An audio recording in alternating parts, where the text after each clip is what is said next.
What's up guys, Teddy Striker here. In this video I'm going to be showcasing Israel Adesanya because he just had a huge fight, I think about 3 or 4 weeks ago now, with Alex Pereira. It was an incredible fight. It was just really close. Adesanya was winning the fight, and then obviously in the 5th round he gets caught and gets hurt. Now I want to talk about whether or not if he can actually ever beat Alex Pereira. Because it seems like, he's changed up his game plans throughout the years. He's had a mix of just staying on the outside, using more volume in their first kickboxing fight, trying to outpoint him, but that didn't work. Allegedly, because people, like the judges, give it to Pereira. But then the rematch, he was having success by, being aggressive and landing that big right hand. And again, Pereira found a way to win. And in this fight, in MMA, he kind of mixed both. He had some instances where he was mixing the 1-2s and going forward. And for the majority, he was going like, he was trying to avoid Pereira's power. And now, like, it's very tough for him to be in this situation, losing to the same guy 3 times in a row. We haven't seen that. We've seen people go from losing twice in a row, but 3 times is pretty rare. And now, personally, like, I think he has what it takes to beat Alex Pereira. It's just a matter of, can he actually make the right adjustments and stay safe? Because it was mainly when he was backed up against the cage that Pereira had his success. Obviously, Pereira can kickbox, and when they're out in the open, it was pretty close. But he had much more success when Adesanya was his back. He didn't have any space behind him. So that's obviously the game plan. But he is very hittable, Pereira. Especially for a guy has the same reach and height as him. He can be hit too, and we saw that Izzy could also knock him out.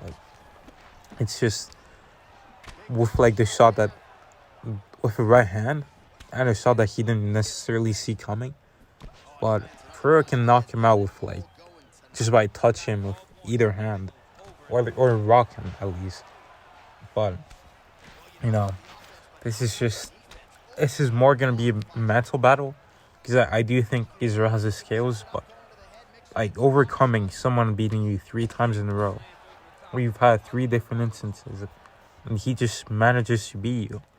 It's tough, Usually in life, it's he referenced back to UFC 91, where Rampage knocked out Wanderlei Silva, as if Wanderlei had beaten Rampage twice in Pride, and then once it was in the UFC, it was different. But, as long as Israel's mind is in the right place, and he's way more cautious when he's near the fence, and he doesn't stay there too long, or if he actually even goes for more takedowns, because he was trying to grapple with him, but up by grabbing his head instead of actually going for the legs.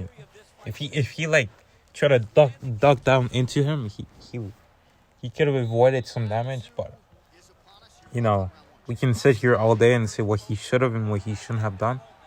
But at the end of the day, he was winning the fight. He was doing very well. It's just, in my opinion, yeah, he maybe he should work a bit more in his grappling, because that really affected Pereira. And if he has the threat of the grappling, it's gonna slow Pereira from just pressuring him that much, because he was landing his right hands, and Pereira was just so just pressure him and kind of bullying him. And if Adesanya can stay really active and just hit him, kind of try to intercept him instead of waiting to just counter what Pereira's gonna do, because that's one thing he was doing, right? Every time he was kind of on the fence, and he would just wait for Pereira to do something, see, he used his great head movement, or he would clinch him up. But obviously he started to slow down. But if he had something to stop him, Pereira wouldn't be able to back him up like that. Because, for the other fighters, it was a counter hooks. Because we had seen him being counter striker with Gaslam, Whitaker. Now these guys, they weren't effectively pressuring him. And he had like size and reach on them. But with Pereira, he has a grappling advantage. So he could use that.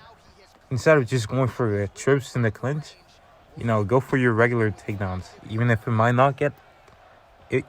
not going to get it, you're at least going to end up in the body clinch. And it's going to get Pereira off of you a bit. And you have the advantage there. So, yeah. And as well as, linear strikes, I would say, Pari. He was landing his leg kicks. He's just roundhouse body kicks and his jabs, but it wasn't enough. So I would say punish his body more, make him work a lot more, and work his cardio because he got so much weight. But in my opinion, I do think that Israel can get it back. If you agree with me or if you like this video,